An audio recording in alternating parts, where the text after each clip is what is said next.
Hey, welcome back, Ram fans. Roundtable number 56. And I don't know if we've ever had a roundtable where we have this much to talk about, so much going on.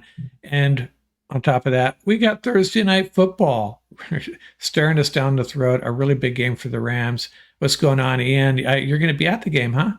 Yep, Rams Nation.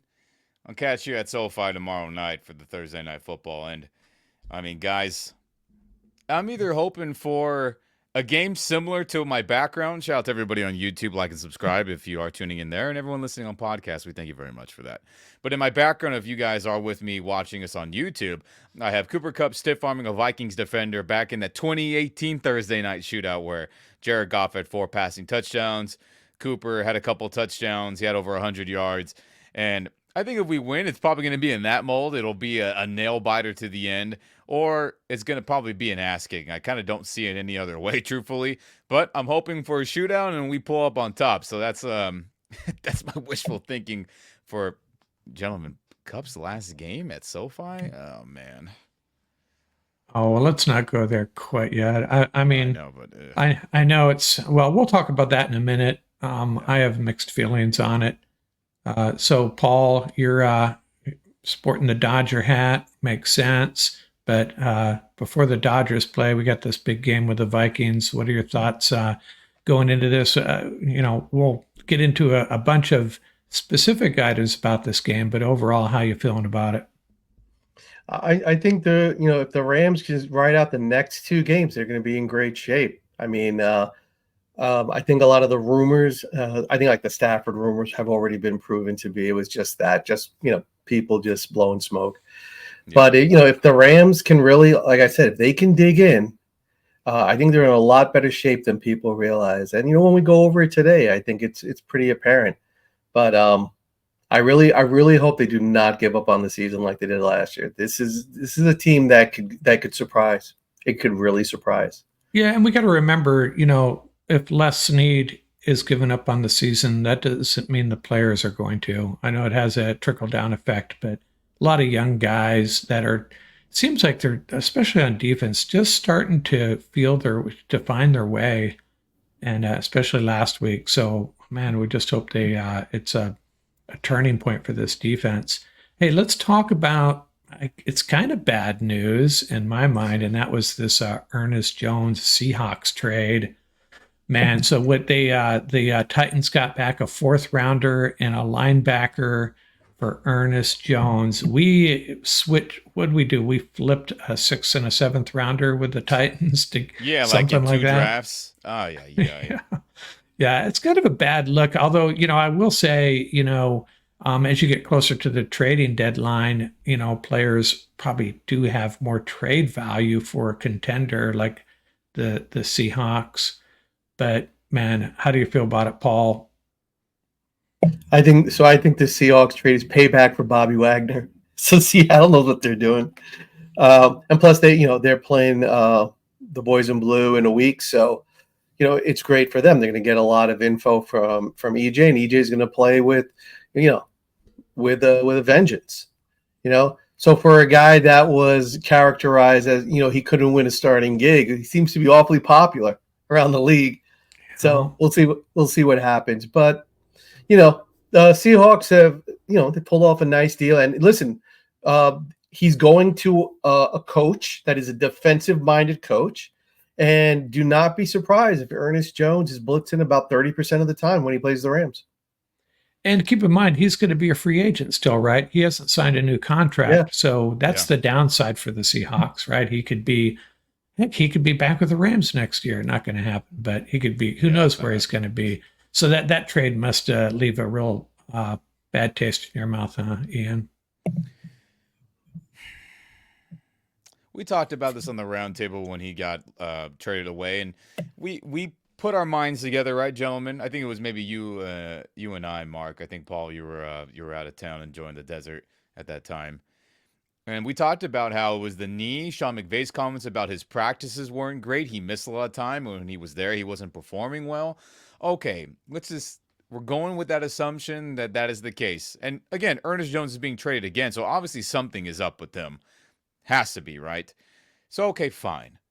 But for the second team to flip him and get way more value than us, what the hell are we doing? And I know Whitworth has said this, and he's been pretty vocal with our fan base, kind of arguing with fans, saying, what the hell are we doing? And he kind of sticks up for the organization, saying, treat players right, all that stuff. Okay, fine. But at what point do we also have to look out for the organization itself? Gee, I'm just getting mad and flustered. I can't even get my thoughts together correctly. You got to look out for the team and for the organization long term, because the Seahawks really gave up a 4th rounder and another starting linebacker, and we got a 6th round pick in 2 drafts from now. It's just unacceptable. Year after year after year, it just seems like Rams want everyone to know that a player is available, and we're going to get into the guy in my background about that very shortly. And then the value of that asset we can get back, draft pick and or player, just diminishes by the day. So it's just irritating. Les Snead, Tony Pastores. Come on, gentlemen. Come on, Kevin Demoff. You're leading the 3-headed monster there in terms of front office decisions. Get your damn act together. Get some decent value for some good starting players from this time going forward. It's just ridiculous. It's irritating, bothersome, whatever word you want to throw out there. It's ugh. Yeah, there's a flip side, and I'm just trying to be optimistic, probably unrealistically optimistic, is, maybe the Rams can use their knowledge of Jones and perhaps his expected over-aggressiveness to their advantage too. So we'll see. But hey, let's move on to another subject you kind of already touched on a little bit there. So we know the Stafford trade rumor was garbage, and now, I don't understand what's going on. 2 weeks ago, we were told by Rams insiders that teams had reached out to the Rams interested in Kupp, and the Rams said, hey, we're going to shut that down right now. Cooper Kupp's not going anywhere. And then 2 weeks later, we hear that the Rams are reaching out to teams to see if they're interested in Cooper Kupp. What's going on, Ian? In a similar situation, we talked about this in the offseason. Remember, gentlemen, we got together in Rams Nation tuning in way back then. We appreciate that as well before the season started. We went through position group by position group, and we got to the wide receivers, and we said the only guys who are guaranteed to be here next year is Nakua, because, he was an all-pro as a rookie pretty much.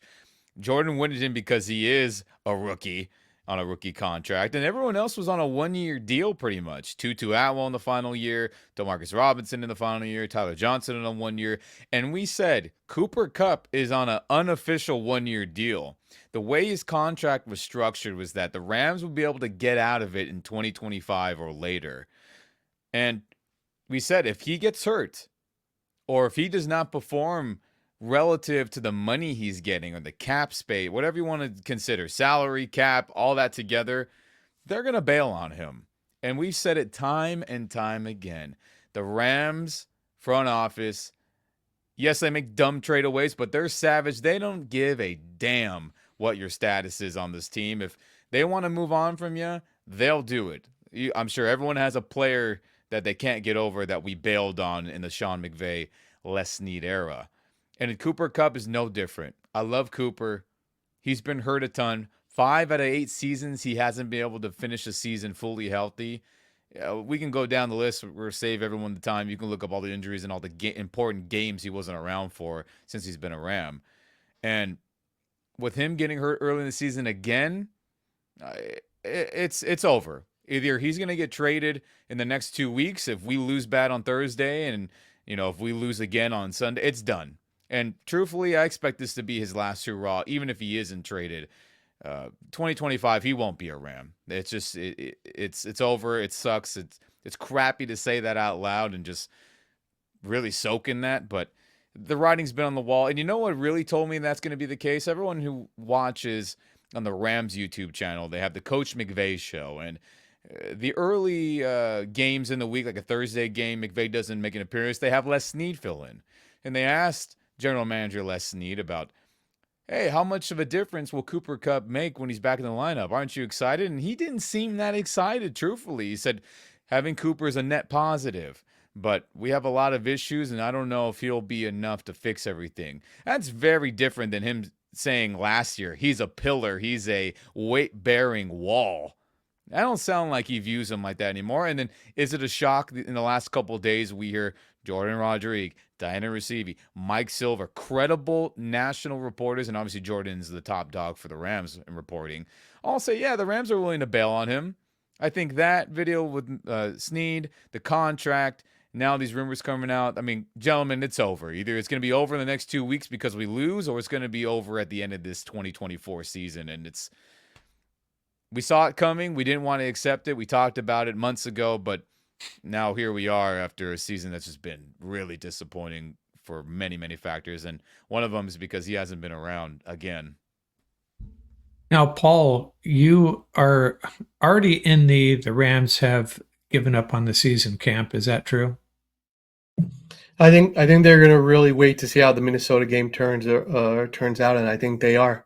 I think they have 1 foot out the door, just like they did last year. And I think the only saving grace really is you have a lot of players from last year. So, I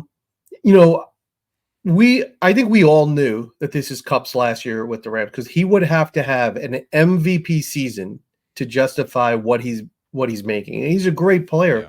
There's no question about that. But this is what happens when you defer all that salary. And this is what happens. So, I mean, for this year, I really think they should stick it out for this year. So one of the things that they have to be careful of, and they have to take a little bit of responsibility for this, is that the leadership void is one of the major handicaps for the Rams this year. They lost EJ, they lost AD. I mean, that's massive. Those two players alone, that is just absolutely massive. Then you lose Kupp on offense, right? That's a lot of leadership right there. So that's, I think, one of the factors that no one is talking about. All right. And then they played without, a couple of veterans on the O-line. So now that the veterans are coming back and, people are talking and calling the Rams a very young team. If you look at the Rams, their starting players are veterans. There is a smattering of rookies on defense, but if you look at their entire secondary, veterans. Look at their inside linebackers, veterans. Now you have a couple of D linemen and, possibly a trade for another D lineman, hopefully, right? And you will have a couple of veterans on the D line. On offense, it's all veterans. So, I mean, the Rams are going to get better over the next 2 to 3 weeks. They just have to tough it out, right? And I just think if they give up on this season, it's going to be a repeat of last year. It's just they have enough to win. The NFC is not blowing anyone away. You can just look at the standings. They're still right in the thick of it with a disastrous start of the season. So I think they should, hopefully Kupp comes back. He stays healthy. They have him down the stretch. Just a reminder to everybody, if you look at what the Rams had to roll out in the Super Bowl and they still won it, that was not the healthiest roster. And during the game, we lost 2 players. So, I mean, it can be done. Yeah, I just have to think that the Rams must have a plan that we are just not seeing quite yet, because I just don't, this organization, they don't just willy-nilly for the second year in a row, really, say, screw it, we're no good. Let's reset. They must have a plan. I don't know what it is, adding a couple of draft picks here and there, clearing out some salary cap. Matthew Stafford's career probably winded down. How's Matthew Stafford going to feel about this? We talked about Kupp having a de facto 1-year deal. I mean, the Rams structured it to make his deal a de facto 1-year deal, right? That was all that drama in training camp that had McVay growing gray hairs at the press box or the press conference, excuse me. So, I mean, gentlemen, if Kupp's gone, I fully expect Stafford to not be a Ram next year as well. I mean, the rebuild is coming, right? If this team loses badly Thursday, tomorrow, if this team loses again against the Seahawks, the season's toast by then. Let's just be honest about it. Could they win a lot of games at the end? Sure, but they'll be way too far behind. So the rebuild is coming again. If they lose tomorrow against the Vikings, and if they lose the following Sunday against the Seahawks in Seattle. It's done. The Stafford era is probably done unless he's just true to his word in the offseason, right? Where he's like, I want to play more years. But how could you want to play more years if you're trading away the best players? I mean, it's tough. It's just a tough spot that this team is in. And to your point about Stafford and your question, how he's going to feel, I mean, I wouldn't feel good if I was him. I'd be like, what's the plan here? And hopefully, if that trade does happen where Kupp is sent away, again, I don't hope it, but I'm just accepting that that's going to be the reality if we have some blunders again in the future games. You're going to have a serious conversation with him and put it like, hey, do you want to stick around for this rebuild that's happening? And he left Detroit because he didn't want to be a part of the rebuild. I don't think he wants to be a part of one here in Los Angeles. With him doing TV gigs last week, I think he'd rather do that than have to go through a Detroit-esque, recycling of players. So it's we're in a tough spot. So to your point, remember last week we were saying, is Thursday a must-win? You bet your damn ass, everybody, it's a must-win tomorrow to save this group of players from all leaving all at once in one offseason. So it's on the line tomorrow. Yeah, I think if it weren't for all these trade rumors, I would still think they could afford to lose this game and move forward with a successful season. But now, with all this hanging over our heads, I just have to think the Rams have a plan. I don't like that word rebuild. I think they would be in a position to, without Stafford, without Cooper Kupp, with all these great young players, tons of salary cap room next year. They have a plan to get this ship righted. The question is, who's the quarterback? That's the big one. I think the rest of the roster could be pretty solid next year with the guys they have on board and some, a lot of cash to spend on free agents. But who's the quarterback? And Mark, on that point, so about the free agency. Well, if they're going to be spending money on Colby Parkinsons of the world, the Trey Whites, there's there's the Jonah Jacksons, and everybody free agent that we talked about during the bye that was just an absolute failure thus far. I mean, cool, but if they're not spending the money in the right places, then we'll be like a bunch of other crappy teams that keep in this shitty life cycle that they're in, right? All the bottom feeder teams that we can all name off the top of our heads. So we're in a critical period, but I guess the benefit of being so bad, maybe a Shedeur Sanders happens. Maybe a Cam Ward from Miami happens. And, I don't want to go that far deep in the rabbit hole of what our draft position is. But again, we lose those next two games, we'll start talking about that as a reality. Like, all right, let's see where we're at. But Paul, one of the other factors is, remember, the trade deadline is coming down the road. The media have to write something. They have to drum up something. So a lot of this, I don't think, is coming from the Rams. It's natural. It happens every year. Every year, this is what happens right around the trade deadline. They bounce around a couple of things here and there. So how much of it is actually legitimate, remains to be seen. Yeah, I think the two games, that's the Rams believe that the Seahawks game is winnable, and I think the Rams believe the Vikings game is winnable. So, hey, we do have some good news. Let's focus on some good stuff. And you know what's funny about this before you talk, Mark? So the Rams internet universe is exploding with all the Kupp stuff from Diana and Jordan and Mike Silver, and then the Rams, no doubt about it, strategically sent out that, hey, Nakua is returning to practice. His practice window from IR is opening up. There's no doubt about it. That was planned out. Like, all right, we gotta send some good news out to our fans because everyone's having a meltdown throughout wherever you get your Rams news from. So, good news for sure. Finish your point, Mark. I just wanted to share that. No, I just it's good to see him back. He's listed as questionable for Thursday night. I'd really be surprised. Which is crazy, by the way. Yeah. Yeah, I don't expect him to play, but no, I don't either. Man, if we could get, aside from the trade rumors all aside, if we could get through this game with a win and get Puka back and a couple other guys, this team would be in great shape. And that's why the timing of November 5th, the trade deadline's rolling around. So, the timing isn't great from a Rams fans perspective. But yeah, at least Puka's coming back. There's that. And there is one other good bit of news, something we should talk about, and that is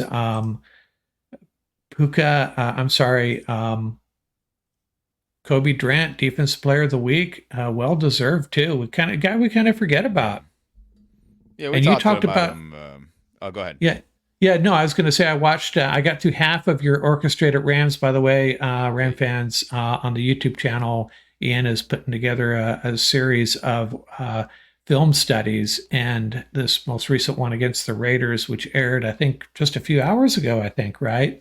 Yeah, Uh, today. I'm trying to have a better schedule for that earlier in the week. I just had a busy work week, so I didn't have as much time as I'd like. But yeah, I mean, defense was the main highlight of that episode, breaking down the Raiders game, because offense didn't do jack tilly squat, and every impactful play was our defense stepping up, and Kobe Durant was a part of two of them. So, hey, when you get an interception and you cause a fumble, I mean, you better be on the radar for getting Defensive Player of the Week. So I'm happy that he is nationally being recognized as uh, having a fantastic game and saving the season at that point. Right. And another guy that I've been meaning to mention is, man, Quentin Lake. You know, my special assistant messaged me after that game, and he said it. He stated it as a question, but it was more of a statement. Quentin Lake is a hell of a player. I mean, when you look at that tackle of Brock Bowers, and Brock Bowers is a tight end that has been steamrolling defensive backs, and now, you guys are the football coaches. Was that a textbook tackle, Paul, or what? Oh, absolutely. Absolutely. You saw it. Helmet in front of the numbers, shoulders square to the ribs, and using the sideline as the 12th defender. Yeah, so that he had the angle. But if you the anatomy of that play is just absolutely phenomenal, because not only did he have to make that tackle, but if the line he had to take, he actually had to run around that natural pick right of the wide receiver, the Raiders wide receiver. And another thing, Ram Nation, watch the series before that. They ran a jet sweep where everybody thought it was a guaranteed 6, and who made the tackle? Quentin Lake. Right, Yeah, that kept that series going. So he saved the game not once, but twice. yeah. And there was Two, another play earlier in the game, I think it was earlier, where a receiver is coming across left to right on your screen, almost had the catch, and Quentin Lake just blew him up. And I think if that had been a college play, it might have been targeting. It was a pretty vicious Maybe. hit. Yeah, dislodged the ball. So Quentin Well, Lake, Paul, hopefully you he's talk about captains and leadership. Well, the captain making game saving plays. So I mean, he's part of that next wave Captain of Q. players. You know, that's Give him the gotta dot. fill that Give void. the dude the dot. I think he'll get it this game, and we'll talk about that shortly. I'm sure. So we got through the trade stuff, the rumors, and all that. Do you want to start talking about this Thursday night game in detail now? Is that what we should do at this point? Yeah, I think so. Going to throw up on the screen here what the Vikings have done so far. Pretty impressive. You know, they Yeah. beat some good teams. They beat the 49ers, the Texans, and the Packers, and the Jets, and then lost a heartbreaker to the Lions. So Ian, do you have some ideas of what the keys to the victory will be versus the Vikings, or do you want to go over some stats first? Do you want to go over some? I think the stats kind of play into the keys to victory. I think, right, gentlemen. I mean, oh man, oh man, oh man. So look, let's just be real about this Rams Nation. This is a good football team with great players at every level of the defense and every level of the offense. It feels like you have all pros, Pro Bowlers. You have pretty much everything that you can ask for Kevin O'Connell, right? I mean, former Ram OC. That I'm sure McVay wishes he was still around to help out this sorry offense that we have going on the last month of some change. So, gentlemen, it's all about the defense. Our defense against their offense. Let's just be real about it. So, Vikings offense is, I think, truthfully, a top 10 unit. I know some of these stats are, 13, 14, 17, and 6 for a majority of the stuff, but I think we can just kind of round this all. Be like, this is visually, you look at it, it's a top 10 group. Running back, receiver, quarterback play, O-line play, tight end, the whole shebang. And it's, can our defense make enough critical stops? Can they bend but not break? Right? Can they get an opportunistic turnover here or there? Can they get a critical stop? Can they play sound football and not let up these explosive blunders to Jefferson? I get it. He's all world. It's probably going to happen anyway. But can they limit that? And then can they just bend but not break more times than not? I think that's the main key there, because I expect our offense. Yeah, Kupp is back. I expected it to be better, but no Jordan Whittington, and we'll get into our report of all that, but that's a blunder. So, I don't expect our offense to be some juggernaut all of a sudden. It would be great if that was the case, but what have they shown us through 5-6 weeks? None of that. So it's up to defense. And with these player stats here, again, everyone we talked about, Sam Darnold's playing fantastic, comeback player of the year award worthy, right? MVP worthy in some people's eyes. Aaron Jones and his renaissance, getting booted from the Packers. He's been playing good football. Again, Jefferson's all world. Jordan Addison, who we don't talk about, former USC guy. He's a good starting receiver. Hawkinson might be back for this game. That's a coin flip. Fantastic, a Pro Bowl level tight end. And then all their free agent signings on defense led by Brian Flores, who seems to just obliterate Sean McVay's offenses every time they match up. So tough gig. It's got to be defensive led. Just these are my initial early thoughts. They have to save the day somehow. And it's going to be tough. But what about you, Paul? I mean, damn. Yeah, I mean, this is a tough unit around. It's a well-balanced unit. So if you look on the defensive side of it, yeah, you see the 29th there, but that's because they play a very aggressive scheme. A lot of cover 0, a lot of cover 1. I had mentioned it last week. It's just a great defense to watch. It's really, really well structured and well schemed. So they're going to come after you. So the Rams have to be ready. They're going to come. They have to do a solid job of protecting Staff. Staff cannot take those hits. So that's going to be huge.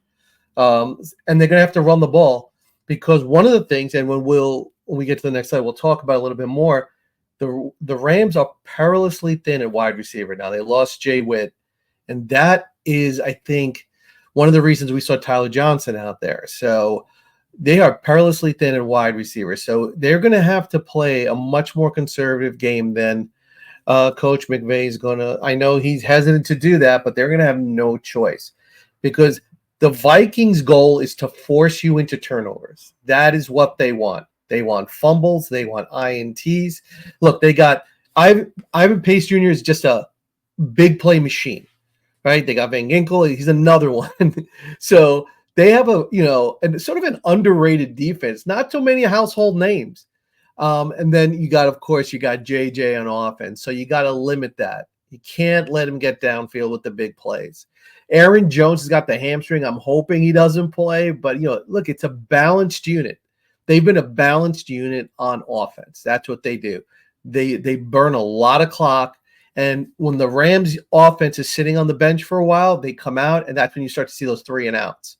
So it's going to be an interesting game. Ram Nation knows my affinity for Coach KO, right? I think he's one of the best coaches in the league, and hopefully somewhere down the line, I don't know how it's going to happen, but I hope he winds up back here taking the reins from Sean McVay, because I think that would just be awesome.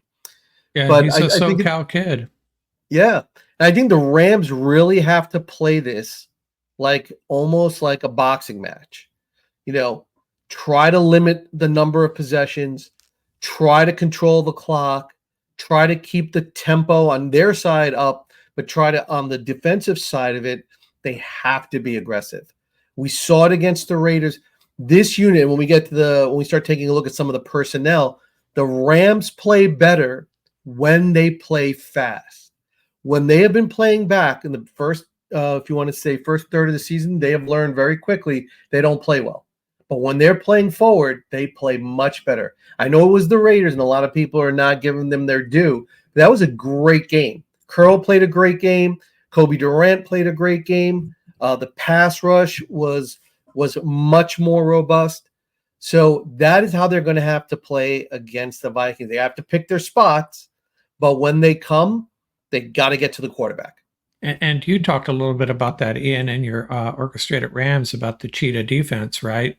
And that's what you're talking about, Paul, really pulling linebackers off the field, 3 outside linebackers, a bunch of DBs. And so that's what you're arguing for in this game. That's right, Ram Nation. You heard it 3 weeks ago. We said that 3 all outside linebackers set up was going to turn this season around for the Rams, and it did. And not only that, you saw the big play with Kobe Durant. What they did was they did it without the 3 outside linebackers. They used Reader in the A-gap, right? And then they sent Curl.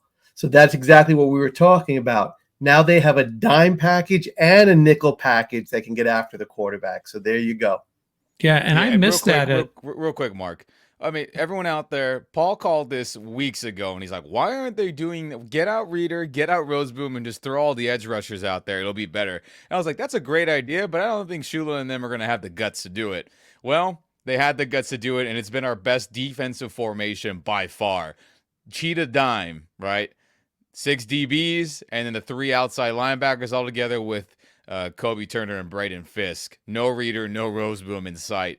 Crazy, dude. Another good call out there, which, again, I didn't think they had the guts to do it, but through 3 weeks, that's been their best defensive formation by far. Seriously. Does Chris Shula possibly subscribe to this channel? Is that possible? I doubt it. And I missed that, though. I watched I think Reader made the decision easy for him. Yeah. Well, by the way, I don't know if you guys caught it. I mentioned it on the podcast. I watched Sean McVay's victory speech last week, and he gave a game ball to Chris Shula, and Chris Shula had a couple words for the team, and his last sentence was something to the effect of, now the Vikings have 3 days to prepare for our cheetah defense. And I missed it, and then my special assistant texted me, is like, did you catch that? And I went back and listened to it, and I don't know if he should be saying that. I guess it doesn't matter. I'm sure the Vikings would have would have figured it out anyways. But the film doesn't lie, Mark. I mean, they know that's the best thing we got going for us on defense anyway. I mean, yeah, so be it. So I want to just say one thing. I'm going to be a contrarian here, and you guys can tell me that I don't know what I'm talking about. I know we want to establish the run. You always want to establish the run, establish the play action, slow down the pass rush when you do pass. But if you look at these stats, it's really concerning to me that now I don't know if it's because the Vikings, if you look at the yardage, they're 29th defending the pass and they're second defending the run in yards per game. Is that because their pass defense is a little bit weaker? Is it because their run defense is so good, or is it because they're getting ahead in games? I don't know. But these stats might suggest it's a game where you want to move the ball through the air more than you two like. Well, now, tell me I'm wrong. Take a look at the points per game. They don't give up a lot of points. So when they take those chances on the blitz, so you're going to get a completion here or there. And now they're doing it. I mean, it almost looks like that zone blitz. If you remember when the zone blitz was like a big thing in the NFL, and you see them like, you don't know who's dropping and who's coming. And, when Blitzburg had it going on, same thing. So you watch, that's what happens sometimes. So the yardage is a little bit misleading. But look, they're not giving up a lot of yards on the ground, because you're absolutely right. When they get the lead, teams have been playing catch up. Their margin of victory, if you look at it, it's double digits in all but 2 of the games. So that's exactly right. So you hit the nail on the head.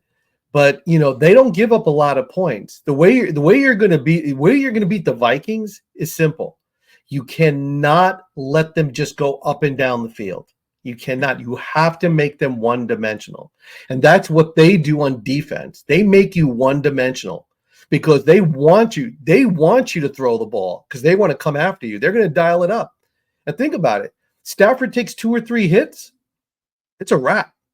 That's exactly what they're going to be looking for. Yeah, fair enough. I wasn't sure what the answer was. I was actually giving you multiple choice, and I was letting you tell me what the correct answer was. So thank you, Paul. No, your analysis was spot on. Was spot on.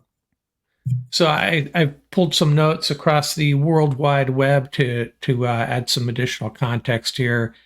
These first 2 items here are something maybe the Ram fans can celebrate or hold out some hope we can take advantage of this. The issue their right guard and center have dealing with pass rushes. Meanwhile, Kobe Turner and Braden Fisk are great. They're great at winning pass rush. They have a great win rate pass rush, but they're not really putting quarterbacks on the ground, are they? Man, that whiff by Kobe Turner was so bad. Oh, man. But that's an area that the Rams could succeed at, could exploit against this Vikings offense. Rams defense has scored in 2 straight games, and the Rams lead the series for what that's worth. A lot of people seem to put some weight on that. So the Rams have a pretty good edge on them. I don't know what the playoff record between these two teams are. I have a feeling the Rams are on the losing side of that. But just some additional data there for you. Yeah, So good data. Good data. And I just want to say this. I know people think Sam Darnold is like slower. I hear a lot of people saying, "Oh, Sam isn't that athletic." I'm like, "What are you people talking about?" Sam Darnold is an athletic, speedy with burst quarterback when he gets running around. So we got lucky playing Minshew and O'Connell, and Minshew can move around pretty good too. He escaped some sacks, as we talked Kobe Turner's miss and some other times. It's not getting any easier. I mean, that is the world we live in now, everyone. Quarterbacks can run around and extend plays, whether it's extending it to be a positive gain or extend it to not take a negative play. So it's going to be a challenge, and just like it always is, if you can get to the quarterback, good things are going to happen for the team and your chances of winning. But Sam Darnold's going to make it tough on us. So it's good that Bradbury for them is having a rough year, giving up pressures. That bodes good for Braden Frisk and Kobe Turner, but they got to get them to the ground, and I expect it to be another nail biter in terms of that stuff. Tackling's been an issue, and if it's not Quinleg, we seem to miss a lot of tackles.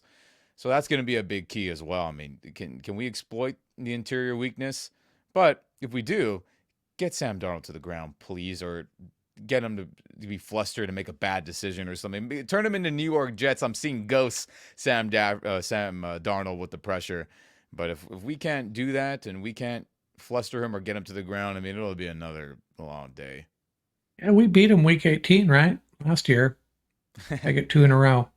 Hey, Paul, before we get to our Vikings, the keys to victory and our predictions, I'm going to let you walk us through. You have another one of your building blocks of just some insight in where the Rams are, what they've done, and what they need to get done. And then you have a player that you're going to lobby for as far as if the Rams are going to make a trade to improve this team by November 5th. So what do you got here for us? Yeah, so when you look at it, and your last slide really showed it, there are a lot of positives there, but the one glaring weakness right now is run defense. You cannot give up close to 150 yards a game and expect to win in the NFL on the ground. You cannot do that defensively. So if they shore up that one area, this defensive unit takes on a whole new dimension. Right. And just to start from the top. So, and I call this stacking blocks. So we had building blocks last week. We got some positives. Now we could start stacking the blocks. Well, the first thing you see there and highlighted in red. So they have been highlighting Tutu and Parkinson. So when you at first blush, when you look at it, you're like, oh, 44 catches, a 65% completion rate. Sort of looks good. But the eyeball test, when you watch the game, we saw that with that. It still irritates me. Right, they throw out the bubble screen. All they needed was 4 yards, and the dude gets tripped up. Number 5, I like to call him Take 5, because that looks like what he's doing out there every time, just taking a rest. He comes up 3.5 yards, a half yard short on a clutch play that they need, and that seems to be the theme with him. Right, Tutu plays very well when he's catching these balls on the perimeter, and he gets to just go. He does the Tavon Austin special. Beeline to the sideline. And there's nothing against the kid. It's just that is the type of player that he is. There's nothing wrong with that.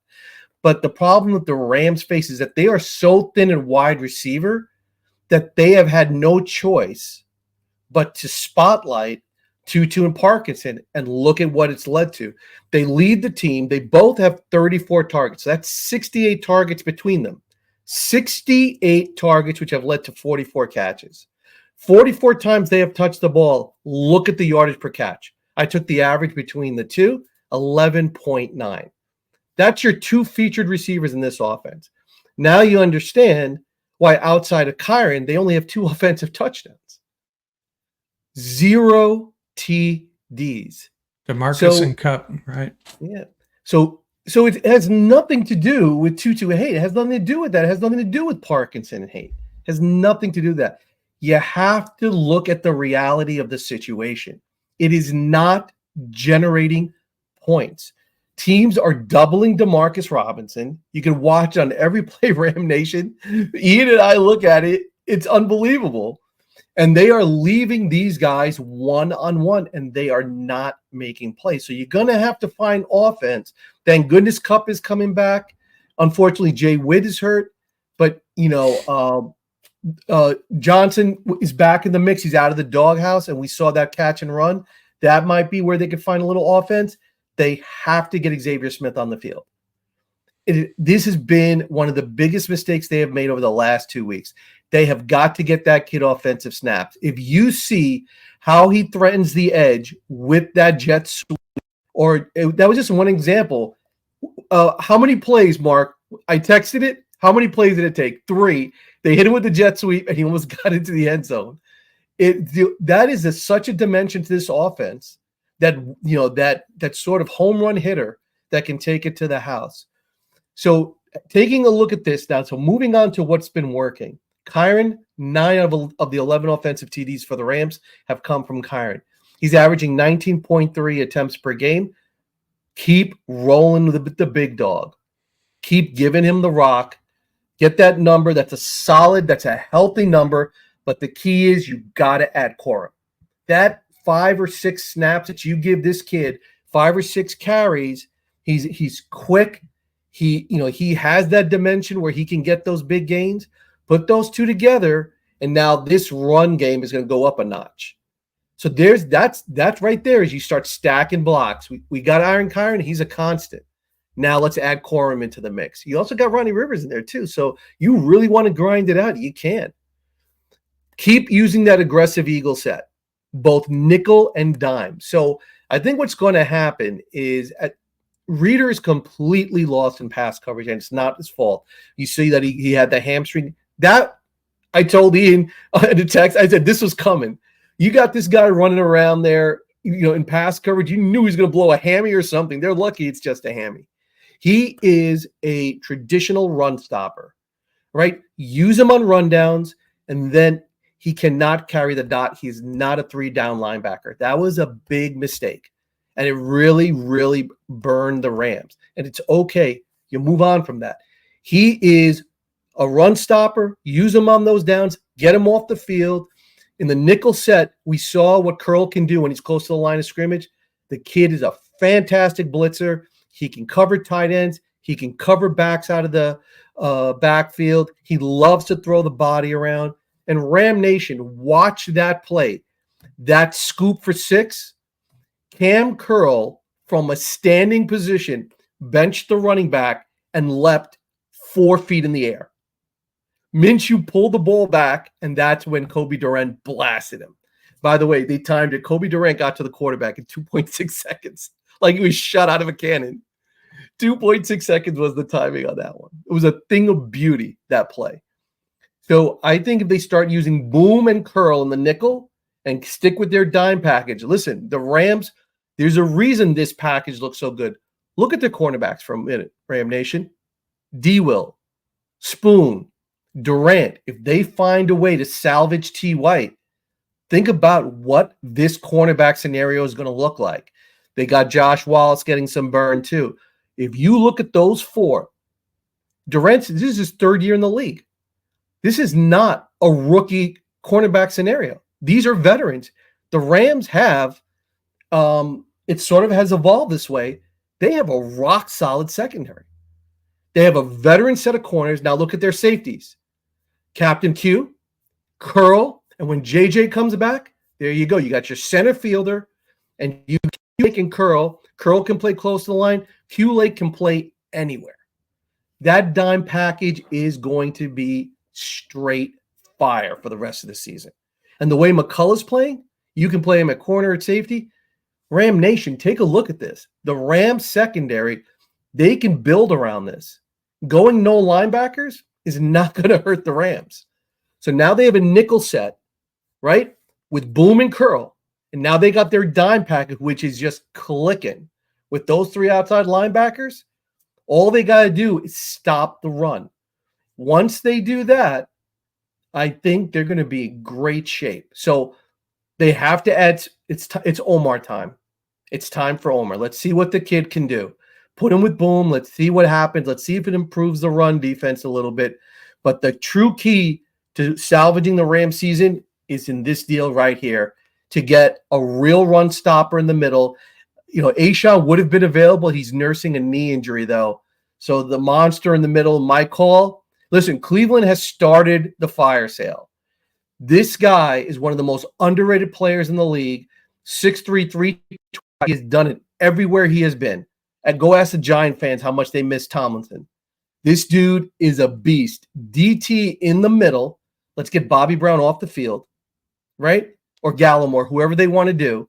Let's get this guy in the middle. This guy will shut down the run easily. You will take about 10 to 15 yards a game off the running game with this guy. He will get you to second and third down. Obviously not by himself, but mix him in. This is the deal that they can make. They won't have to give up a super high draft pick. This is the guy. You put him into that D-line mix. Obviously, somebody's going to come out of the rotation. But if you could go back to that slide, Mark, for a second, take a look at this. Look at that D-line mix. Kobe, Fisk, Tyler Davis got a lot of – I still stand by it. I don't think Davis should be on the nose. The kid can rush the passer. He can get into the backfield. But you got Jonah Williams is going to start getting more between Bobby Brown and Gallimore. They got to make a decision. One of them is going to have to either go practice squad or get released. And then you bring in this guy. I think it's going to make a world of difference on this defense. Look at this unit. This is a rock solid unit. You can go to war with this unit for the rest of the season, the way it's shaping up. I'm really excited about the rest of the season on defense. But it's that running, that rush defense has to be improved. Bottom line. Yeah, I feel really this defense is fun to talk about, if nothing else. So many talented young guys. A couple points I'd like to. Well, one is I just don't know if the Rams are going to make a move if they're talking about trading Kupp and all this going on. Maybe they still would. But yeah, absolutely. That is the one hole in this defense. And I'm wondering, just a side question for Ian or you, Paul, has anyone been able to evaluate Brandon Jackson's first foray into the NFL? I know he only had a handful of snaps. He looked whatever. Let's just be real about it. I mean, he hasn't practiced much. He hasn't played much. It wasn't bad, but I wouldn't say it was good or average. I'd say below average. Who say you, Paul? I mean, what do you think? It was first game back. I mean, listen, the guy's huge. So that's great. Another player for that outside linebacker rotation. If they're going to be doing 3 outside linebackers, having another outside linebacker, that's probably what they were taking a look at, because they're going to need a little bit of depth there. Right? Yeah. We might even see Hampton get somewhere. Mark's favorite player, man. Hampton too. He knows how to get after it. So they can get that rotation going and just start pressuring the quarterback. I mean, that's going to be a sight to see. I was starting to be concerned that they were kind of hiding a miss on a draft pick that they missed on. Not being inactive and all that. So it's nice to see him on the field and getting into the rotation. So we'll have to keep an eye on him. Hey, before we thanks a lot for that, Paul. That was a good overview of where the defense is at. Can we take a moment and acknowledge Ram Nation, Mark's favorite player, Johnny Munt? We get to see Johnny Munt on TV. Yeah, I did a little bit on him on his stats as a Ram compared to his stats with the Vikings, and he's a good blocker too, if I'm not mistaken. So don't we all miss him? Don't we all miss Johnny on the spot? Yeah, Pac-12 guy, Oregon, I think. Oregon or Oregon State. I think it was Oregon. Yeah, and I was waiting for an opportunity to rewind about 20 minutes when we were talking about the quarterback of the future. We still do have Jimmy G in the house, Paul. So maybe we shouldn't be sweating about moving on from Stafford. Doesn't Mark know how to kill my buzz? Doesn't he totally know how to kill my buzz? Ian, look at that. Well, hey, that's the dark timeline we all don't want to see. I know. I mean, Stetson Bennett, who the heck knows? I think that train has already left the station, though. Oh, yeah.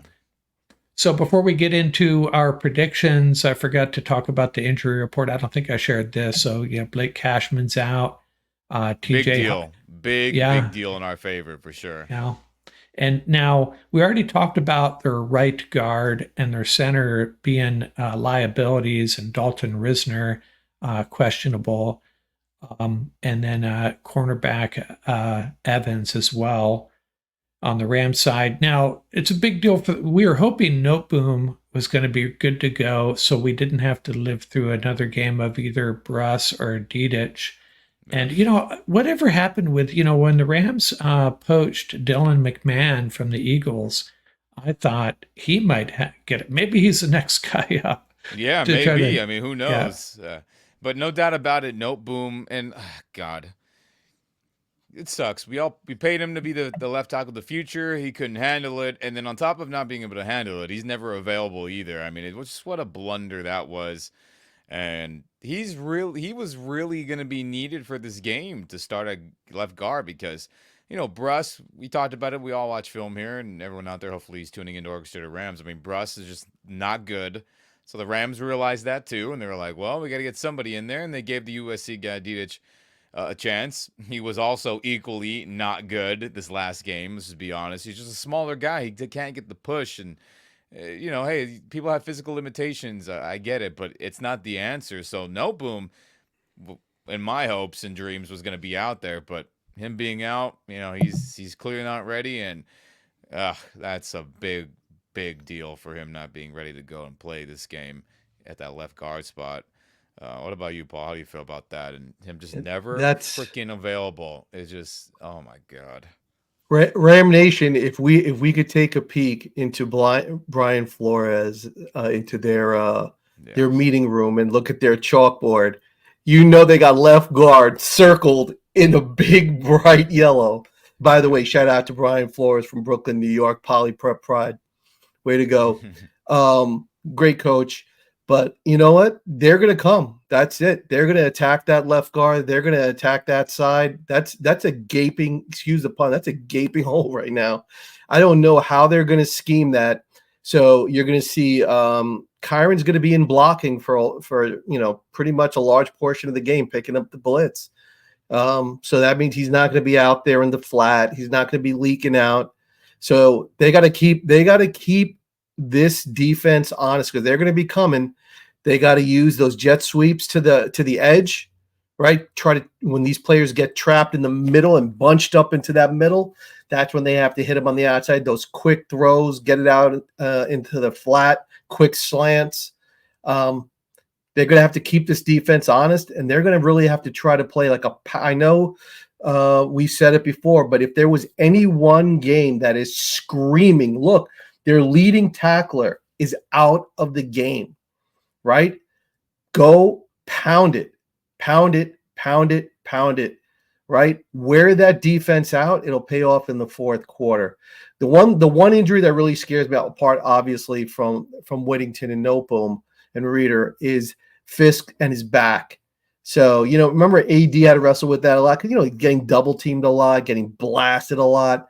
That was AD. AD could handle it and absorb that. Fisk, as a rookie, is already experiencing those back issues. So that's the one that really, really scares me. So I'm hoping he's a go because he's a great, great young player. But that's the one that when I read it, I was like, oh, boy. But yeah, left guard is something to watch for the remainder of that game.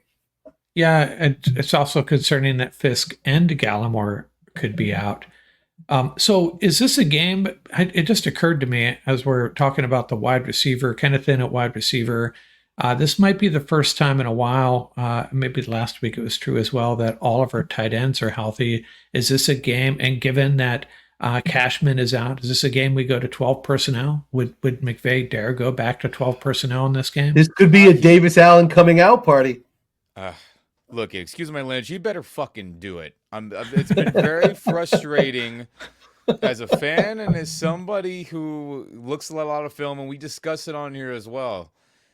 Again, the formula is out there. You did it against the 49ers good defense. Maybe you could say they're not elite this year. They're pretty dang good still, everybody. Let's just not kid ourselves with all the injuries going on with them. And they're not this top 3 unit. They're still pretty dang good. the formula is there. 12 personnel. You have to mix and match. You have to run the ball even when things aren't working well, and then you play action pass off of that. Literally, the game plan that should have been the game plan this entire stretch of everyone being hurt, McVay did it for one game. The other games, he abandoned it, and we've lost, right? Luckily, the Raiders are sorry, so we were able to save ourselves and beat them. But the game plan should be exactly like the 49ers offensively. 12 personnel, mixing and matching different looks out of the 12, obviously sprinkling 11, which he loves, run the ball, and then play action pass off of it. Because if it's just straight drop back like it's been for the last 5 games out of 6 that we played, we ain't going to have a damn chance. And the F-bomb was worth it. Sorry, everybody. But he has to effing do it. Because if he doesn't, we are going to have no shot offensively. And it's ridiculous that we are here. Fans notice it. We talk about it every week, and it drives me insane.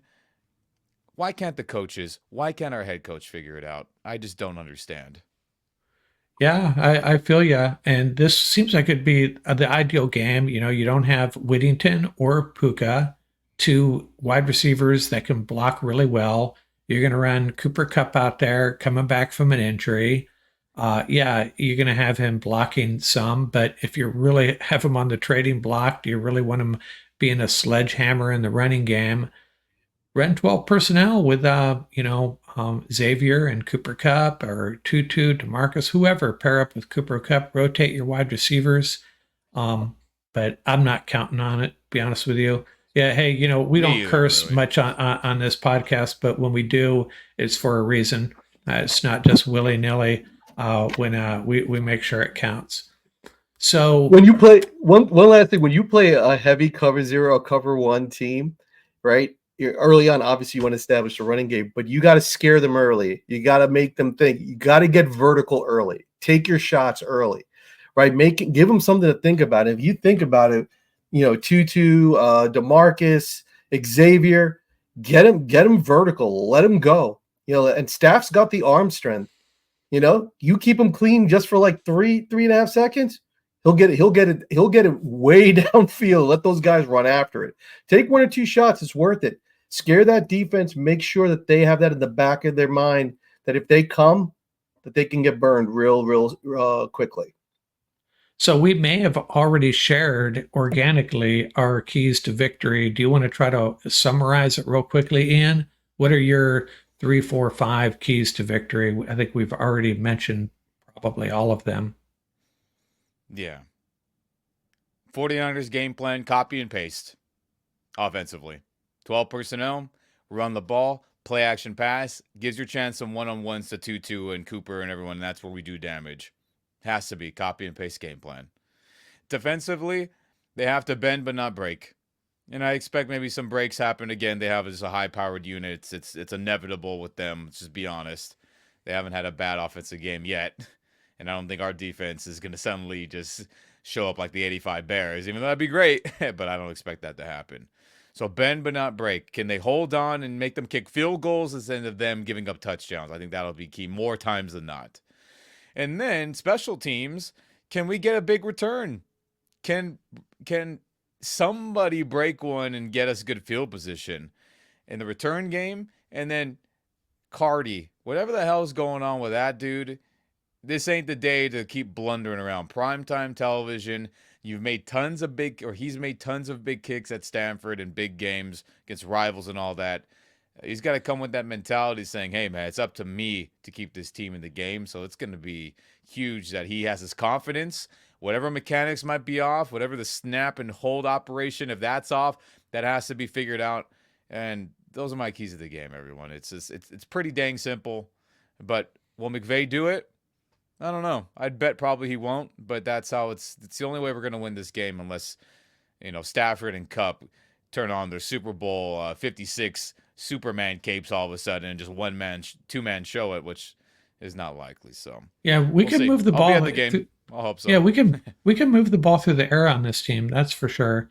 You got anything to add, Paul, as far as keys to victory against the Vikings? Go after it on defense. Go after it on defense. Listen, Just sitting back hasn't worked. Go after, pick your spots. Go after it on defense. You got a lot of talent on the defensive side of the ball.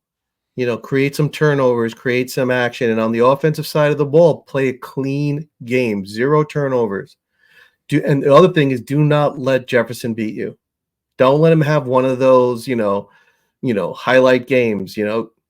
That's the other part of it. They got veteran corners, they got veteran safeties, scheming up. So, if somebody else, hey, has a big day, that's so be it. But don't let Jefferson be the one and beat you. Minimize that damage. yeah, I think this defense is starting to feel it, and they are probably rip roaring to play this Vikings offense. I have a feeling, so that's going to be a lot of fun. It's going to be a lot of fun. I just sense it, and Ian will be there to enjoy it in person. So that's cool. I'll be growing gray hairs as the quarters unravel. Right, by fourth quarter, I might have all gray, depending on what happens. So who wants to go first as far as their prediction? Oh. You want me to go first? Yeah, you go first. Yeah, because I did some research on this, and actually, I didn't really do research. I stumbled across another prediction. I don't know if you're familiar with John Breach on CBS Sports. He's one of their experts, makes picks every week, and he had some interesting data. Since the Thursday night football games were reinstituted, whatever year it was, 2006, I think, 20 times a team has played on Sunday and flown 2 time zones to the West Coast to play on Thursday night. Those teams have 4 wins and 16 losses. And another piece of data he had this year, 5 teams have played the Lions. One of them the following week had a bye. The other 4 all lost by an average score of 21.8 points. And that would be the Vikings this week coming off a loss to the Lions. Now, trends, take what you want of trends, but John Breach is rolling with the trends, and so am I. Now, I could put this in my mainframe, and it would spit out that the Rams are going to win by 22 points. But I'm going to tone it down a little bit. I'm going to take the Rams to. I think it's going to be a really close game. It's going to be an exciting game. That's Thursday night at SoFi. It's got to be an exciting game. It's going to be a lot of fun. And I'm going to go with, let's say, 27-23. And by the way, last week, Paul, let me write that down for historical purposes. Last week, Paul, you were pretty close on your prediction. Yeah, if Cardi makes those points, right? It was a 4-point swing, right? A field goal and extra point, yeah. Yeah, you were really close. I was not. I was on the right side, but not close. So why don't you go next, Paul? What's your prediction for this game? Yeah, they also have a great field goal kicker with that kid Reichert from Alabama. He's been having a great year. So, I don't know. I think the Rams are light on offense, but I think this defense is coming to life. I think that we're going to see another defensive or special team score, which is going to help a little bit. So it's Cardi Party coming through.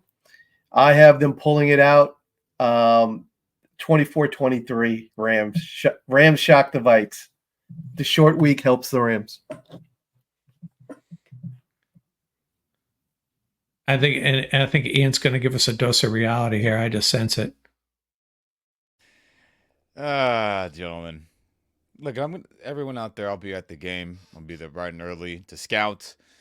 Maybe tweet or post some things that I see pregame. Who's out there? How's Cardi looking, kicking? All that fun stuff. How does Cooper Kupp look? How does all that fun stuff? I hope for a win. I hope to spend my good money and celebrate leaving the stadium feeling good about where the team is at in a victory. But like I've been saying, no different than every other week where we've made these early score predictions. I've said the Rams have to show me that they're going to change for the positive, especially offensively. And right now, through the 6 games that they've played, I just said it not too long ago. The 49ers game plan is the only game plan that made sense, and what a shock it worked. So until they continuously do that or have appropriate game plans offensively, I cannot pick them to win games until I see that start to roll in the positive direction of that being momentum. Good game plans, smart play calling. I haven't seen it. And it's no different this Thursday, tomorrow's game. I can't pick them to win, everybody. I just can't until they start doing good things on offense, at least coaching-wise. So all that to say, what is my score? I'm going to go 17-35. Rams lose. Because, again, I hope I'm wrong, just like I've said every other week, right? But until they show me that they can have appropriate, smart, and well thought out game plans on offense, they're going to crap the bed like they've been, and the defense is going to be put in a massive hole time after time after time. And against an elite offense like this, we talk about that bend but don't break, which are the keys to victory. But are they going to be able to do it if the offense keeps wetting the bed like they have been for forever now, it feels like? How can I pick them to win objectively? But again, I'll be there at the game. I will be cheering for every great play, for every good catch, for every good tackle, pressure, all that stuff. But to you guys, I can't lie to you guys out there, Rams Nation.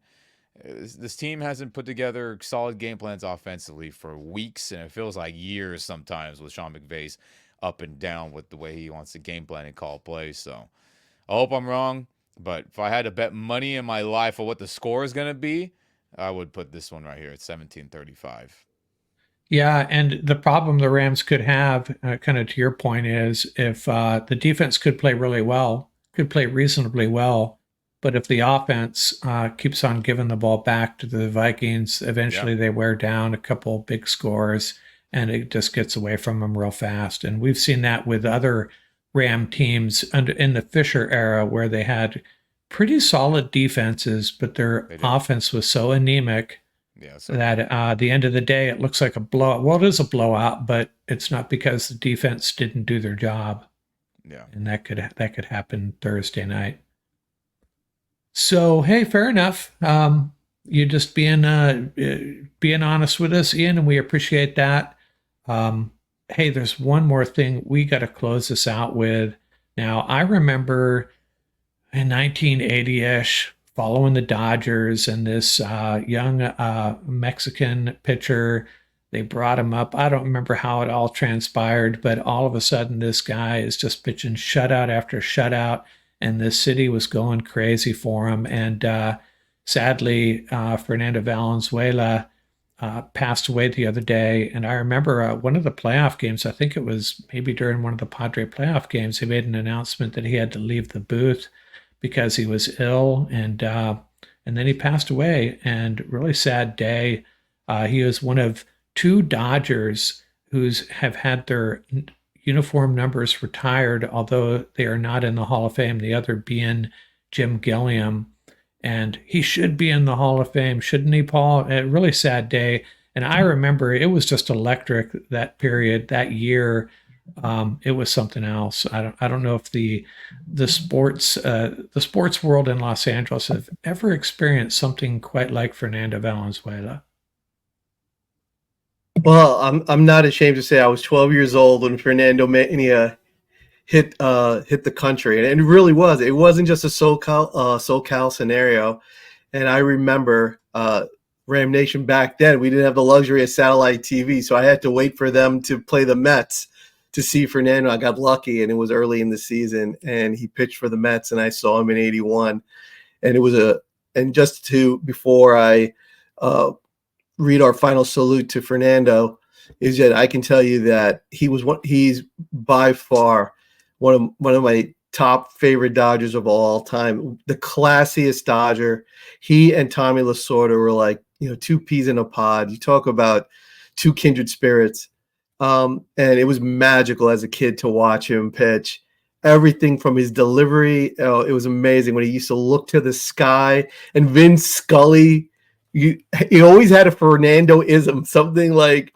And then Game 3, Ram Nation, if you want to really appreciate this man, is watch Game 3 of the World Series in 1981.